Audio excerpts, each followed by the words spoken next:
So, good evening everyone and welcome to our Lovely People webinar this week. And we have our lovely guest this week is Maria Wood. So I met Maria when she very, very kindly volunteered, or maybe she was press ganged, I don't know, into speaking at our conference that we held in North Devon in September. And we spoke a little bit before and kind of got to know each other a little bit, but then meeting you and your lovely husband Ash in person was just a delight. It was just really, really lovely. Had a great time hanging out with you at the conference, and it was just really, really good to get to know you. So it's lovely to have you here with us tonight. So for anyone who doesn't know you, do you want to tell us a little bit about you and who you are and kind of what you do? And Okay. Well, first of all, thanks, Debs and Beck, for inviting me onto this webinar. I'm delighted to be in the club of lovely people, Deb's lovely people. And it was a fantastic conference. It was such a wonderful conference, and so pleased that didn't feel press ganged into it. I'm so pleased that we came down and did it with you, though, because the whole experience for the people there was just amazing, me and Ash included. It was such a lovely few days. So if anybody wasn't there and are thinking about whether to go next year, definitely encourage them to go, because it was such a lovely feeling. And that bit was created by you guys, the energy that you all brought to it, and the people that you brought together. It was just a fantastic experience. So kudos to you guys. Thank you. For doing that. We thoroughly enjoyed ourselves. Yeah, it's a wonder you've actually come down from the high of it. You probably haven't. So I don't really know what you want to know. So I suppose I'll start by saying I was lucky enough to be found by the principals, I think might be the right word. A few years ago, it wasn't. I certainly didn't find them. I was busy, writing a book at the time when Ash came across the principals, and he was trying to get me interested in them. And I was going, no, I'm busy. And then as soon as I finished writing my book and sent it winging its way off to the publishers, we went to see Dickon Bettinger. Probably most people know the name Dickon Bettinger because he is such a fantastic person as well. I think you've interviewed him, haven't you? I was going to say, if anyone doesn't know Dickon, you can look through the Lovely People webinars on our YouTube channel, and he's been one of our lovely people too. Oh yeah. Oh, now I'm really honoured now that I'm in a group with Dickon. You're in the same league. So yeah, we went to a 3-day conference with Dickon. We were only going to stay for 2, but we decided to stay on for the 3rd day because we were just so touched. And it's funny because I was just reflecting on that very first insight that I had those years ago, which is, I can't think it's 4 or 5 years ago maybe. And I was reflecting on the first insight, and I never really, up until this week, realised how big an insight that was. And what a game changer it was, and what a life changer it was. Because I think insights are often quite small, or they seem to be quite small when you try to put words to them. But something shifted. But it wasn't until I was reflecting on just this week that I realised that first insight just changed everything. And the first insight was about the intelligence of life, how the intelligence of life is working through us, whether we know it or whether we don't know it. And I also noticed how quite a lot of my insights all link into that same very first insight that I had about the intelligence of life coming through me, and that I am the intelligence of life. And it doesn't always look that way. And it doesn't always look that way to other people looking at me either. So from both directions, it doesn't always look that way. But that I never realised until just this week, and that's 5 years on, just how profound that first insight was. What a difference it made. And partly because actually I didn't feel any different. I just still felt like I'm the same person. I still do feel like I'm exactly the same person that I was, with all of the insights that I've had around the three principles over all these years. I'm still exactly the same person that I was 5 years ago when I had that first insight, because we're always that. We always have been that, and we always will be that. So the insights don't necessarily make us feel any different. We carry on feeling who we really are, who we always have been, who we always will be. So it doesn't feel as if it's any different. And I personally kept wondering when I was going to get this huge insight that was going to change my life, that was going to make me feel different. You know, I kept thinking I'd love to have a Sid experience or an Eckhart Tolle experience where it seemed like overnight, they changed overnight. But for me, that's not, I realised that that's not how it is. You don't necessarily feel any different because you're not any different, but you are different completely. But the thing that's different is your experience of life is different. So I had that insight, which I didn't I knew it was an important insight at the time. I knew it had shifted something, but I didn't realise how much it had changed my experience of life because it felt so ordinary. Is that making any sense to you? Yeah, and I think insights can be anything, can't? Because I mean, they're new thought, aren't they? So it can be the tiniest, most insignificant thing, or the most amazing, mind-blowing thing, and absolutely anything in between. So yeah.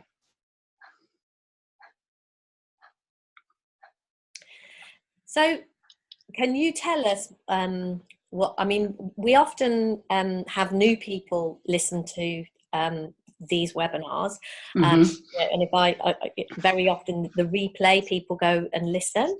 So obviously we've been talking about insights and kind of came across the principles. Can you tell us, for you, what the principles are? You know, what are we talking about here? If you were completely new and just tuned into this webinar, you might think we're a little bit like, well, what is it? What is this that you're talking about? So, okay.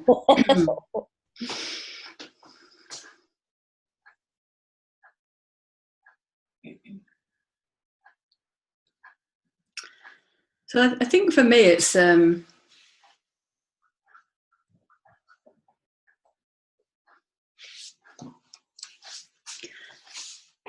three fundamental things that we all have, and it's really, really simple understanding. So we have three principles, okay, and the principles are mind, consciousness, and thought. And in the very, very simplest way, it's mind is the intelligence of life that is behind everything, and it is living us. Consciousness is our awareness, and it can be awareness of thought or awareness of that intelligence of life. And the final one is thought, which is that we all have this energy of thought. And when you start to see how mind, consciousness, and thought is the only thing that creates our experience of life, then you start to have a completely different relationship with what's going on in your own head. That it just makes everything seem so much easier when you just see that it's mind, consciousness, and thought in action. So we all have thought, and thought isn't necessarily verbal. It's not got a language to it necessarily, but language gets attached to it. And that energy of thought is going on in our minds constantly. And I think sometimes what happens is when we start talking about thought, people start thinking just about negative thought or low quality thought. But actually it's every thought, whether it's positive, negative, however you might describe the thought, however you might experience a thought, it's an energy that is happening within us, and we're aware of that happening within us, and it's creating our whole experience of life. And the energy that enables that to happen comes from this source that created everything. It creates everything we experience, everything in the world, every one of us. And that energy is fueling this thought that we have going on in our heads. And our awareness of thought going on in our heads is what gives us our experience of life. And when you start realizing that that's what creates your reality, and it's all going on in here, the reality isn't anything to do with what's going on outside, that our experience is created from the inside out, not the outside in, then it starts giving us a whole new experience of life. Because then you can start seeing that you've got more choice in the way that you experience this stuff that's going on in your head. And that for a lot of people, a whole load of this stuff that's going on in their heads is not useful, it's not helpful, and it's not true. And most of the stuff that's going on there, you don't need to pay any attention to. And in not paying attention to it, you have a whole completely different experience of life. Because that's the big thing for me. It's like my head used to be filled with self-judgment, self-criticism, not being happy with who I am, all this thinking about what other people might think of me, what other people might experience of me, whether I was good enough, being not good enough. And none of that stuff is true, and none of it is real. And so understanding how mind consciousness and thought works means that I can pay far less attention to that stuff going on in my head, because I know that the nature of thought is that it passes. And so if I don't pay attention to it, and if I don't focus the energy of life on that kind of thinking, I don't experience that kind of life. And it's completely changed the way that I live my life. It's completely changed how I am in the world and how I experience the world. Just by understanding that that's how it works. You don't have to get into the content of it at all. Just understanding very, very simply that the intelligence of life is working through us, that we all have the energy of thought, and we have that consciousness, that awareness of that. Now you can start looking at mind consciousness and thought in a much deeper level. What happens as you pay attention to your understanding and see how it works for you, you start to get a deeper understanding of how it works. And then you can start thinking about how much bigger mind consciousness and thought is compared to how I've just explained it very simply to somebody who might not have heard about it before. So we only use 3 words, but you could use millions of words to try and explain it. But the thing that I really like about the principles, and that Sid really did with that, is that he broke it right down to the absolute purest way of explaining how life works, so that people don't get bogged down in trying to work it out, in trying to analyze it, because just understanding that is the thing that makes the difference.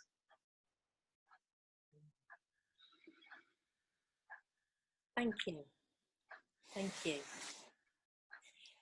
So you take this understanding into companies and businesses and things like that. Mm-hmm. So, will you tell us a little bit about how you do that and how that's received, and how does this understanding make, if you run a business or something, how would this understanding maybe help?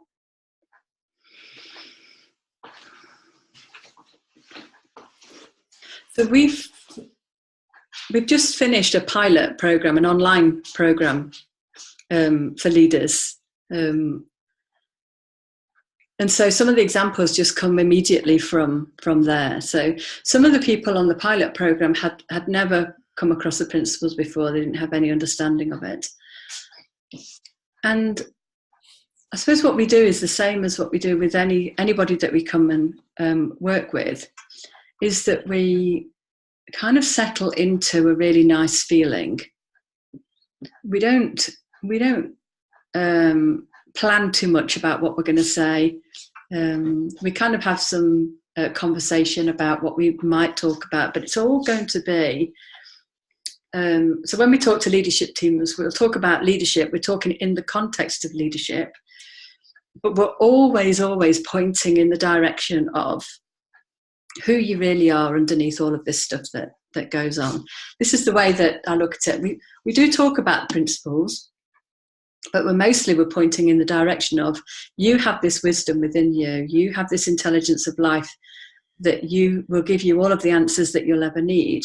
And so we're constantly pointing to that. And when in the conversations that we have with the leaders, when they're describing what's going on for them in the workplace, with their colleagues, with issues, that kind of thing, we'll always keep pointing them back to when their wisdom has been helping them. So we're always pointing them in the direction of, you have this intelligence of life, this wisdom within you that always will give you the answers that you need. When you understand that, the nature of thought is that it passes. And when you understand that when you're in that place where wisdom comes from, there's a quietness, a quality of quietness and a quality of stillness. Not that your mind is quiet and not that your mind is still, but that there's a feeling of stillness and a feeling of quietness, which then enables you wisdom to come through more easily. And so what we do is we encourage people to really kind of chill out and relax. When we talk to them, we always talk to them up front. We'll say, you just relax, you chill out, you don't take notes, there's no PowerPoint, there's no slides, there's nothing to learn, nothing to remember, nothing to write down. That what we invite people to do is listen to what makes sense for them. So it isn't even that they're not listening to us to take on board anything that we say. We always tell them, you're listening to us so that the idea is that hopefully something will trigger from your wisdom that is helpful to you. So it's fascinating to see the insights that people have. And also, so like with the online program, we had a week in between, and then we invite them to talk to us about what's been different for them in the workplace. And we've had some fantastic examples of how people have been different without even trying to be different, because something shifted within them. And so they share the story, but they'll share the story, not realizing the connection between the understanding and what's happened. So one of the other things that we'll be doing is pointing them in the direction of, so you're saying this is what happened, and what they're describing is the behaviors. And then we'll point them back to, see how it was you staying in your true self that was the thing that was making the difference. See how you were paying attention to the feelings that you were experiencing, which told you that you weren't in a good place, so you didn't act. That kind of thing. So we're always pointing in the direction of, that's wisdom showing up for you. And when people start seeing that for themselves, they're seeing how they're different without having to try, and not realizing it, because so many times it just seems so ordinary that that's the thing where something really has made a difference. And so it's been fascinating as well, because in the very last webinar we were talking about, because leaders are changing the world, we're changing the world by being our true self, because in being our true self, it brings other people back to their true self. And if leaders are working with people, they're staying in their true self, the people around them are more likely to be their true selves, then that's going to make a huge difference without anybody knowing exactly what happened. So we do very much settle down, get them quiet, get relaxed, and then share from that feeling and encourage the conversation from that feeling and point them back in the direction of whenever we see it operate, whenever we see it working in the way that looks like wisdom to us, that's what we'll point people in the direction of. Can you give us an actual example? I mean, obviously don't use names or don't use anything like that, but can you give us any examples of some things that you've witnessed happening with these people? Okay. It's which one to choose, really. Oh! We've still got 40 minutes. Do them all. All right, okay. Okay, so we had one person who was in a meeting with 2 other people. And she described how those 2 people were quite aggressive and competitive. It's kind of their normal behaviour. And she described how, without trying, she was different in that meeting to how she would have been normally. She acknowledged that she would have normally, her ego would have wanted to get in there and kind of exert itself in that meeting. And she said she noticed what I'm doing kind of now is putting my interpretation. So originally what she said was, she was in the meeting, she noticed this, she didn't have a good feeling, so she kept quiet. She just decided to keep quiet. And then what happened is the other 2 guys started to calm down. They stopped being competitive. They started listening to each other. And then one of them said, "Oh God, yeah, I see where you're coming from." And then they were able to agree a way forward, which she knows that they wouldn't have been able to do if they hadn't have calmed down in that moment. Now, what she was saying was she was questioning herself about whether she should have said something, whether she didn't have any acknowledgement whatsoever that she had anything to do with those 2 egos falling away. So the way that I looked at it with her, what I pointed her to was that she stayed calm. She stayed in her true self. She noticed that she was having some thinking, and she noticed the feeling that went with that, which gave her an indication of where her thinking was. She waited for that to pass and decided not to say anything in the moment. And while she was doing that and waiting for it to pass, she settled down, and then the other 2 people started to settle down.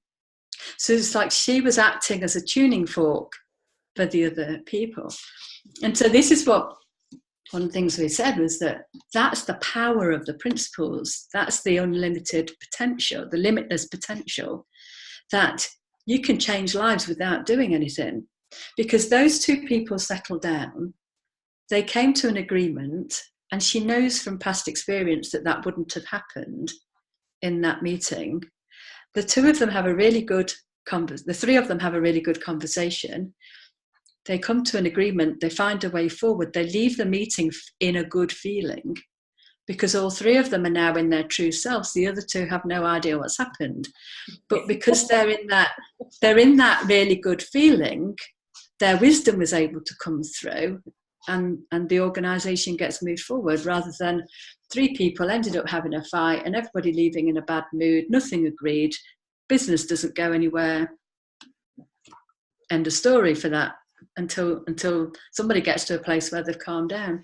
So I just thought that was a really great example of how, when you understand how mind consciousness and thought works, you don't get caught up in the stuff. You can see more clearly when you're caught up in the stuff, so that you know whether to act or whether to not act. You know that that's going to pass, so you just wait for it to pass, and then you have a whole different experience. That's really beautiful. That's really lovely. And that's one of the things that always amazes me. Like, sometimes when I talk to people and they're full of like other people, you know, oh, I need this other person needs to know this, so they'll change and they'll be different. And it's always like, no, you just know it for you, because people, like you talked about the tuning fork, and very much if I've noticed that if you can get someone with, you know, staying in their grounding, then that brings other people towards that, and they don't, because we're pointing towards the truth, they don't even have to know what it is that what happened. No. What did you do to me? And the other two guys would have no idea that that's what's happened. No idea whatsoever. But I think once the person that we were was on our program, once she saw that for herself, then, you know, she can go on and keep having more of those experiences. Yeah, it is amazing once you begin to see the effects on what can happen. It just it has a huge ripple effect, doesn't it? Out. Yeah, that's what I love about all this work. The ripple effect is just amazing, because, and that's the other thing we've talked about on this program. It's like, what was the feeling that those two guys went home with that day? Yeah. So then, therefore, what was the conversation that they had with their families that evening? Because if they left the meeting in a really good feeling, and that stayed with them, you don't know what's happened after the meeting, but say that feeling stays with them, they go home, they have a good feeling, they have a completely different interaction with their families and with their friends. And so if one person goes home in a really good mood, in their true self, without even knowing that they're in their true self, then they'll act as a tuning fork for their families. So the ripple effect just keeps going and going. Yeah. That's what I just love about this. You never know, an interaction you have with somebody, you never know who else is going to be impacted by that, and how far this can keep going. So I think it's brilliant that you're working with organisations like that, because like you say, everyone who shows up, everyone who's got a business, or everyone who comes to work somewhere has got a family of some kind. You know, we're all related to somebody, or usually, I think. I think that's how it works. Next to my niece. Yes. Oh, nieces, yes, I've got my other. Here's Lulu Bell as well. Hi, Lucy. We're in our hotel room in Spain. So the other thing is, you never know what it is that you're going to say that is going to make a difference to anybody. So first of all, we don't plan what we're going to say, because we very much trust in coming from that feeling. Whatever we share is going to come from that feeling. So hopefully it's going to make a difference to somebody.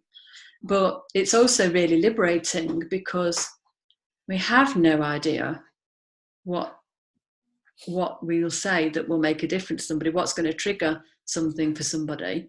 So we're not even trying to make something happen, which completely liberates you to just relax and chill out and just talk about what occurs to you in the moment, mostly, and also responding to the questions and what comes out of the group. What I really love when we're working with groups, especially, is when people start sharing the insights that they've had and the impact that has on people. It's not just what we say and do in those sessions with people. It's what other people contribute that it just brings out a richness, and people are learning from each other and with each other.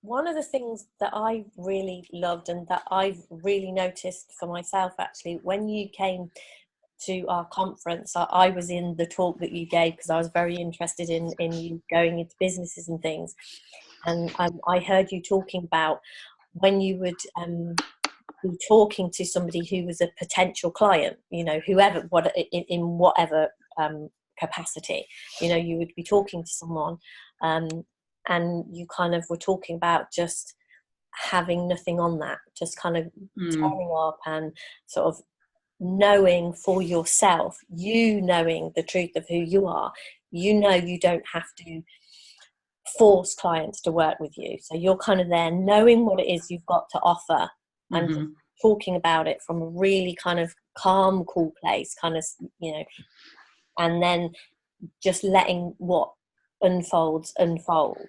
And I've seen a massive difference in me around that, having gone from this kind of desperate place of, on all sorts of levels, feeling as if, not just work-wise, just all around me, I need my daughter to be like this, and I need my friend to be like this, and I need this person to be like this, and kind of seeing, I don't need anybody to be anywhere at all, and just kind of get into my grounding and,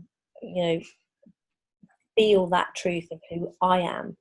And it was really good kind of hearing you talking about that and kind of seeing, because I think sometimes that can be, if you're running a business or so, and you go, we can feel that we have to go out and, bring home the bacon or whatever, is do this stuff kind of thing. And so can you talk a little bit, because I really loved it, what you said around that. Can you? It does, it really, in fact, there's somebody that we've been talking to for a little while about running some sessions with the leadership team in the organisation. And for one reason or another, it's just not happening. We've been talking since April, at least, we've been talking. And the HR director is, she definitely wants to do this, but getting some buy-in from the rest of the team or not. And I bumped into her at an event today, and you could see how sheepish she was, because she's not come back to me yet on getting something sorted. And I just said to her, look, I'm really not bothered about whether it goes ahead or whether it doesn't go ahead. I'm not worried about it at all, and you don't need to be worried about whether we do it or whether we don't do it. I says, but because for me, it's like, if it's going to happen, it'll happen, and no amount of forcing it on my part will make it happen. And when the time's right, it will happen. I'm a really, really big believer now in, when the time's right, people will kind of get involved, and the conversation will start. And so it takes the pressure off me, and then it takes the pressure off her, because I'm not pushing her to do anything with us. But also, it's like, that it's ego that really needs to do something, and I'm very, very much of the understanding now that my ego actually has, how can I say this now? My ego used to think it was the thing that was making the difference, and mine has very clearly shown me this year that it'll work through me when it's time to work through me, and it'll work through somebody else if it's not time for it to work through me. And people will come to me when the time's right for them. And so I'm completely trusting of that. And that's just really liberating them, because you don't have to try and convince anybody of anything. Don't have to try and convince a client to work with us. And because I'm not trying to convince them anymore, I'm much more relaxed around them. And it's much more likely that wisdom will work through me then. And if the time's right, then that'll happen. And the same went for people close to me. When you were talking, I was reminded of, and I never really made this link before, but I've just made the link as you were talking and I was talking about clients, is that the hardest people I found to get to, or the last people to get this understanding, is the people closest to me, my family members. And I had to completely let go of trying to get them to see anything. And I think, you know, one or two of them are starting to see something now. Now that we've taken the pressure off and we're not trying to force them into it. But it's exactly the same with clients. It's like, no, until somebody's ready to hear, then there's no forcing it. And it just gives you the freedom just to be with a potential client, but not even thinking of them in that way. It's just being with them, having a conversation with them. And if it seems appropriate, you might say something. Yeah, like you, I've seen that across the board, that everywhere. It's kind of just that realization, and it's those places we get caught, isn't it? We think, oh yeah, here I can see it's okay, but this person needs to do whatever it is. Yeah. No. But you so want, that's it, you so want other people to have what you found. And you so want for other people's suffering to be eased, because you know how people's suffering is happening, that it's all being created through mind, consciousness and thought. And if they just realize that, then they wouldn't have anywhere near the amount of suffering that they have. And suffering can be, you know, just a little bit of angst about something to, you know, huge amount of pain. It's all suffering, it's just the degree, really.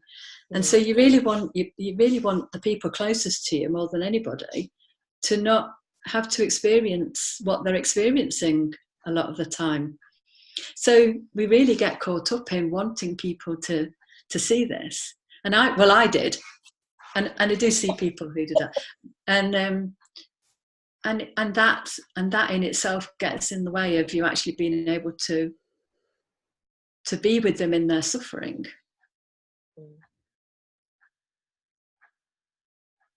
Because the thing that makes the biggest difference to people when they're suffering is just you resting in who you really are, just being with them. Nothing else makes any difference.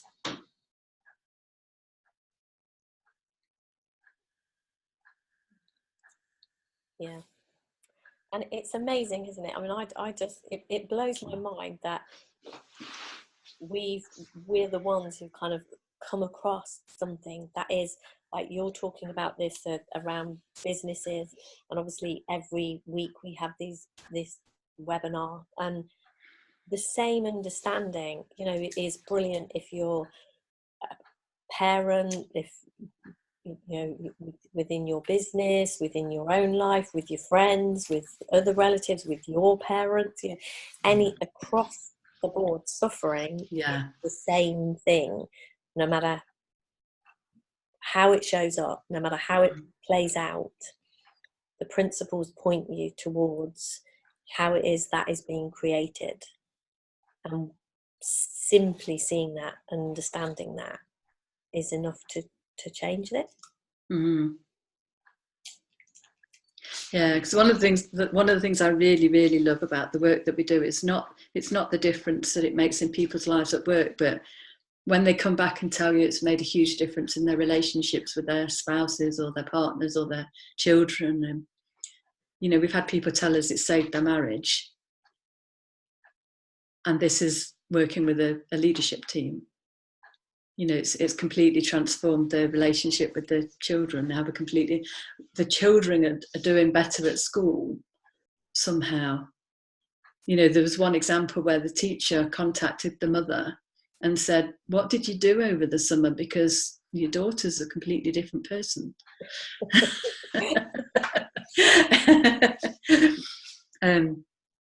So, and it's really, the thing for me is really great that, you know, we use business and leadership as an excuse to help people find their innate health, their innate mental health. And what's really great at the minute as well in the business world is that the mental health is really going up the agenda. And there's a focus. The thing about, in the general domain, the focus is on identifying people who are verging on mental illness. Whereas where we're coming from is like, we're looking to, because you don't know who's going to go over that edge into a diagnosable illness, and yeah, we have thoughts about that, but just enabling leaders to bring out the innate well-being of all of their people, or more of the time, will prevent people from needing that, to go that stage further in the depth of their low quality, negative, depressive, anxious thinking. That we can help people in organisations to help people to be their true self more of the time. So coming at it from a slightly different angle to where a lot of the mainstream stuff is coming at. But that's the one of the key benefits for all the people that we work with in the leadership teams is their mental well-being. Can you share with me what would you say is somebody, like we've talked about the truth of who somebody is, and what would you say people's innate mental health is, and a little bit more about the truth of who they are and what you mean by innately healthy? And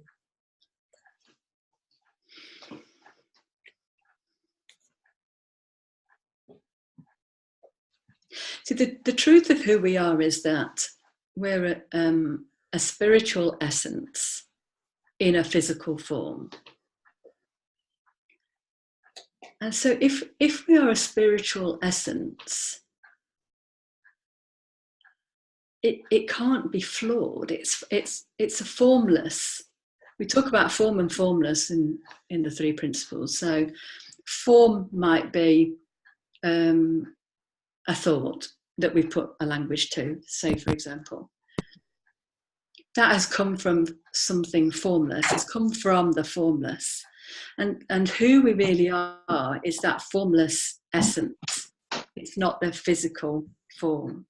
And so if who we really are is a formless essence, then it can't be touched, it can't be broken, it can't be hurt, it can't be mangled, it can't be distorted in any way. The only thing that makes it look that way is this distortion that goes on in our minds. So the only place where mental ill health can occur is in here, in our minds.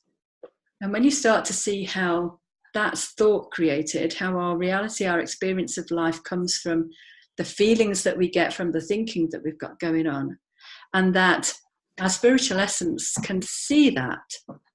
So we were privileged to spend a week with Jan and Chip Chipman just recently. And one of the things that Chip talked about was double vision, that we have the ability to see all this stuff that's going on in our minds, and we see it from a different place to where it's being experienced. And when we look at that, that's observer, for want of a better word, is what's seeing all this stuff going on. That's the essence of who we really are. So it's who we really are is not the thinking that we have going on. It's not the thought that we have going on. It's not that experience. It's almost like that can see all that going on. And a lot, I remember when many years ago I used to have a really awful temper. Can't believe that. I know. And I can remember ranting at my partner at the time. And I remember thinking, I know I'm being completely irrational, but there's nothing I can do about it. But I could see that I was being completely irrational. What I didn't know at the time was that could see that I was being completely irrational was actually the essence of who I really am, observing that going on and not realizing that the stuff that was going on, the irrational stuff that was going on in my head had got, I didn't know what it was, so I lived in that experience. And now understanding that experience that I have going on in my head, and I don't know if it feels a bit like I'm kind of talking all over the place here. It doesn't feel like I'm making any real sense, but it's like you have all this stuff going on here which feels real, and which we get into the illusion of thinking that's who we are, but who we really are sees all of that and sees it all going on and is just completely untainted by it.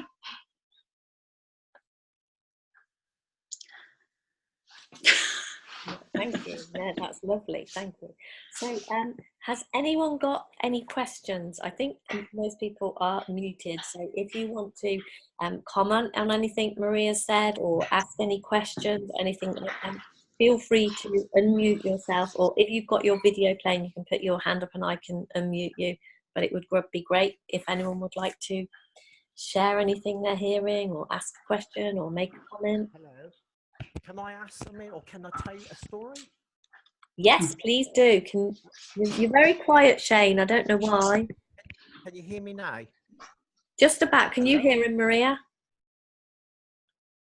Shout I up. just muted myself so I could hear you clearly. Can you hear me, yeah? Just about. Right, okay. Something amazing today. It's not amazing. I'll quickly tell the story. You know, I have my little stories regarding my daughter. I do. Yes, well, I won't give exact details, but she's got a boyfriend. She's been seeing him about 12 months, okay? Now, unknown to me, because I was always upset because my daughter wasn't communicating with me and she seemed quite distant. Well, something's come out today that I wasn't aware of, and it's, look, cut a long story short, the lad she's seeing, he lost his mum several years ago through cancer. Now, bear in mind, he's only 15. He's got a brother who's autistic, and the dad's been looking after him.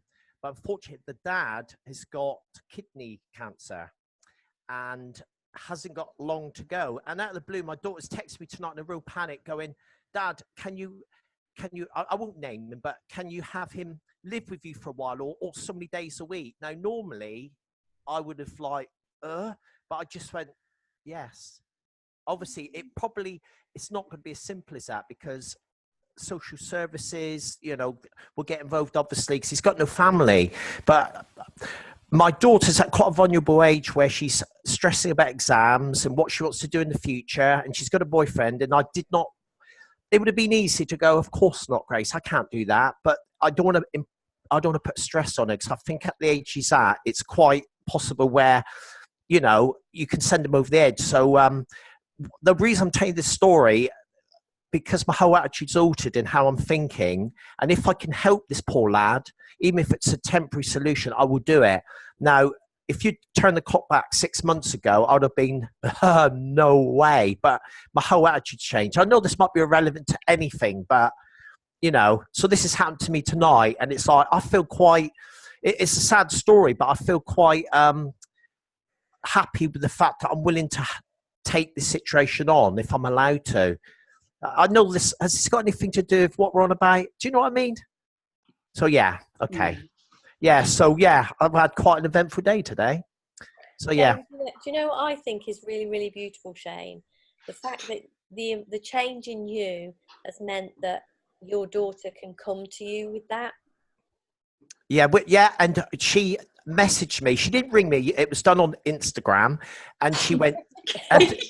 Right, seriously. But the highlight for me was her going, damn it, Dad, I really love you. Oh, that's all I've wanted to hear. 5 years. But yeah, so it's funny how, but my whole mindset is all because I'm thinking, Jesus, how selfish I was feeling the way I felt when this poor lad could be left with no parents at 15. It makes the fact that I was concerned because my daughter did so irrelevant, and my whole mindset's just changed just like that. So yeah, so quite I really love that. Yeah, is it Shane? Did you say? Yeah, Shane. Yeah, I don't know what's got Vulcan. Vulcan's my favourite aeroplane. I don't know why the hell I'm up as Vulcan. I apologise. I'm not Vulcan, all right? That's all right. Okay. I'll just call you Vulcan. Right, okay. The thing I really love about what you shared is like, it was an immediate yes. Yeah, it was, yeah. That came to you. And what it sounded like from what you said was that yes was crystal clear. It didn't come with any doubt. It didn't come with any worries or concerns. There's some practicalities. This is what I'm hearing Yeah, From what I there heard will you be, say. because There it's will not be some simple. practicalities, yeah, but the clarity that comes with decisions that come from that wisdom is it is really clear. It is crystal clear, and so it's really easy to see when a decision is coming from wisdom or a decision's not coming from wisdom. And it's really lovely to hear somebody who's saying they've got a whole different relationship with their kids because they've let go of stuff. And then what I heard was also you starting to question and have some judgment and criticism about how you used to be like. And that's, it's really normal, it's really common. Yeah. But that also is, that's not real, that's not true, and it's not helpful. And that's the thinking that you don't need to pay attention to.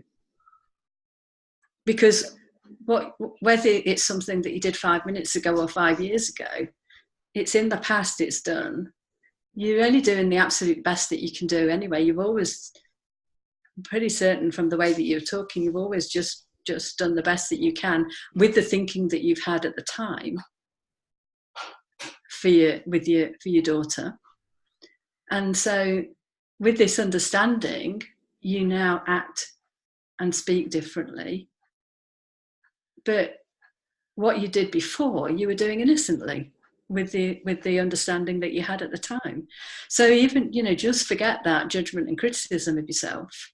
That's the stuff to not bother paying attention to anymore. Thank you.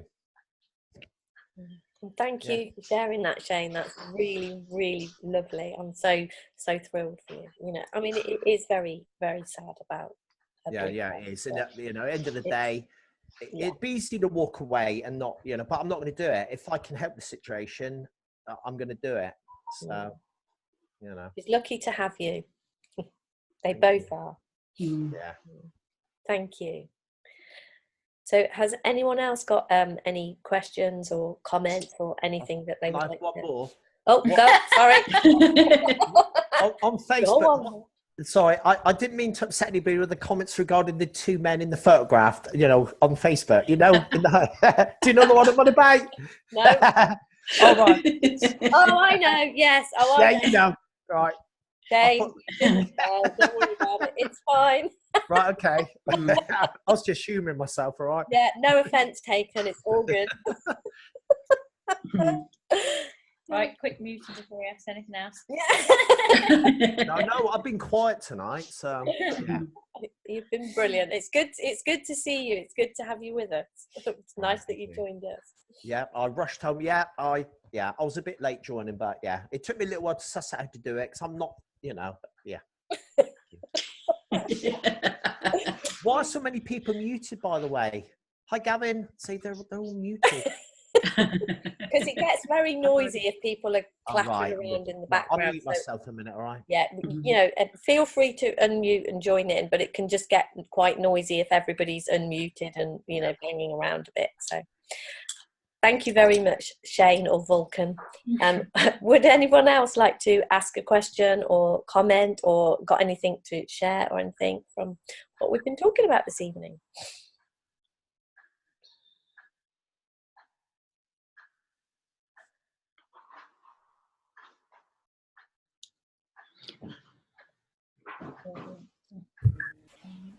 Hi. Hiya. Hi, Birdie. Hiya.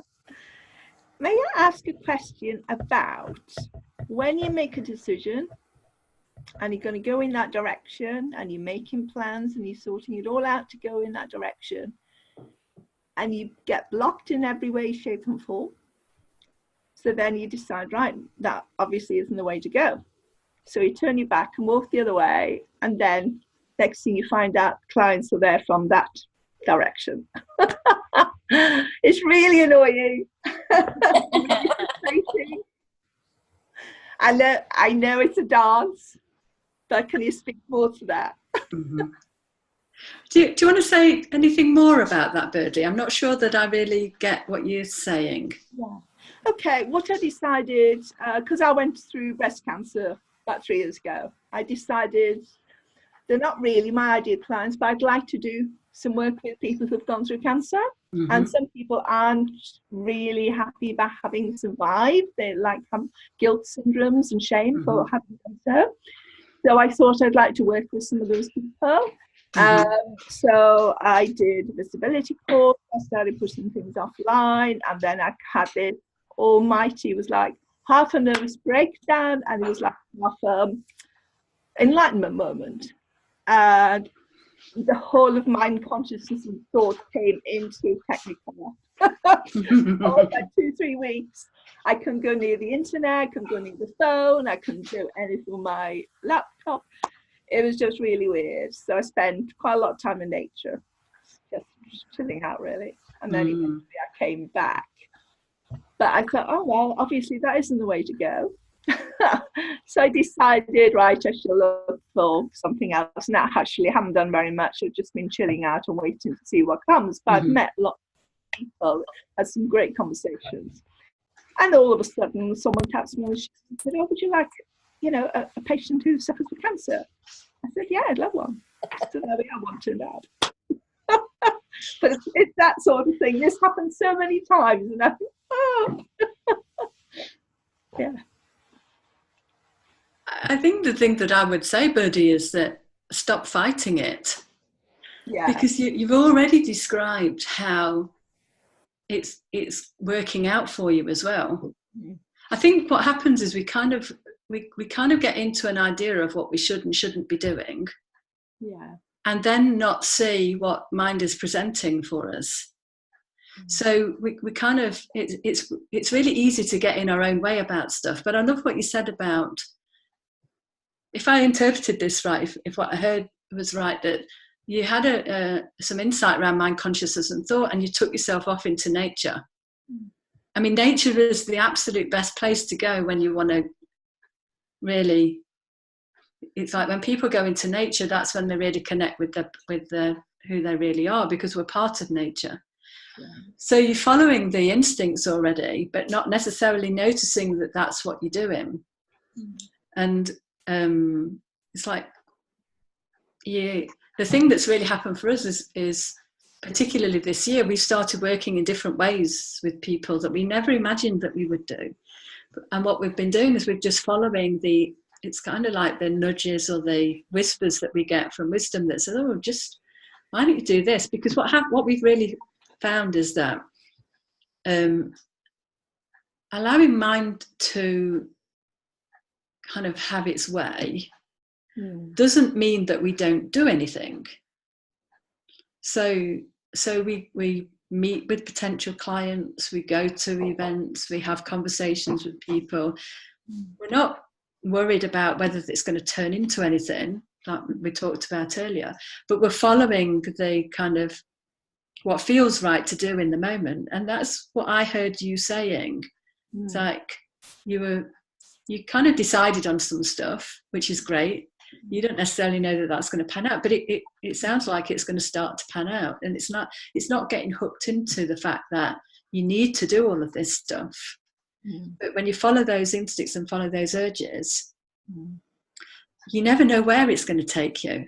And that's the absolute beauty. So it's kind of, don't limit yourself by thinking you're only going to work with a certain type of person, because there might be a whole load of other people out there that they might have had cancer, or they might never have had cancer, or they might know somebody who's got cancer, or it might not be cancer related at all. But when we try and box ourselves in to something, we're kind of limiting ourselves. But you're already following the instincts from what I could hear. Sometimes we have very fixed ideas, don't we? And then mind has totally other ideas. It's that old joke, isn't it? If you want to make God laugh, tell him your plans. And then you swipes it and that, okay. Not that way, or not that one, or we do it another way, or different direction, or whatever. Yeah. But sometimes also we get caught up in our thinking about, we decide on a plan, we decide on things that we, the kind of people that we want to work with, and then we have a whole load of our conditioned thinking that gets in the way of that. So it's not saying that the ideas and the plans that you had were not right. They could be part of the plan for you, but it's dead easy to get caught up in a load of thinking that stops you from being able to do that. That's been my personal experience. I can get into thinking about, I'm not going to be able to make this happen, and actually, I know I can't make it happen, so why I worry about whether I can't make it happen or not. This is the silly things that we find ourselves doing, not realizing that all we're doing is we've just got caught up in that for that moment, and we wait for that to pass. Something else is going to occur to us that will be more helpful. Thank you.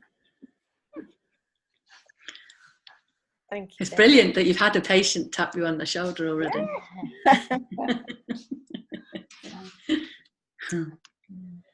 Oh, well, how much like aware of I'm kind of aware of the time. We're 9 o'clock. That just disappeared, didn't it? I know. That's just, yeah. Really just disappeared. So, Maria, if people want to get in touch with you or know any more about you, have you got a website or an email or anything people could contact you through? So you can find me on LinkedIn. You'll find me under Maria Ilifwood, and you can see the name on there. We have a Facebook page which is called From Quiet Greater Yet, which is the principle behind which we work. When we get quiet, we're much more likely to achieve success and everything that we hope for. We have a website which is also called fromquiet.co.uk, and you can easily email through either of those. That's the easiest thing, because often people get the spelling of the name wrong. So the easiest thing is to try and either connect with me on LinkedIn or look at the Facebook page From Quiet Greater Yet. Thank you. Thank you. It's been lovely to catch up with you and chat with you again, and I hope we intended to connect with you more after the conference, and that time's disappeared. Yeah, I know. I did have an idea a minute ago that meant we could connect with Maria and Ash again. Oh, fabulous! Let's ask. What was that? I didn't quite catch that. I said I just had a really good idea, which means we can connect with you and Ash again. Okay. We can ask Ash to be on the Lovely People webinar. Oh yes, that'd be great. Put a word in for us then, Maria. We will do. I will do. We'll be in touch. Yeah, but definitely we'll talk soon as well. That'd just be good. We don't have to do. We do need to catch up. It would be good. You need to come back to Devon again. Definitely. Okay, so thank you. Right, it's been really, really lovely talking to you. So and you.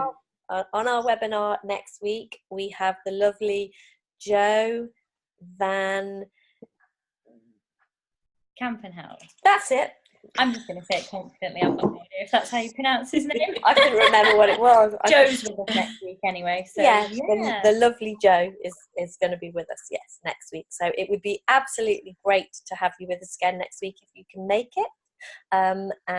Anything? I think we're just kind of in Spain now. We're Spain, so we don't know what else is going on back home. It's raining. Desperately ready to go to get our pizza. We haven't had dinner tonight, so we're going to go out partying and have our dinner now. So enjoy your last day there tomorrow. Yes, we will, and we'll have a safe flight. So thank you very, very much, everybody, and hopefully see you all again soon. Okay, all right. Bye. Bye-bye. Bye. Bye.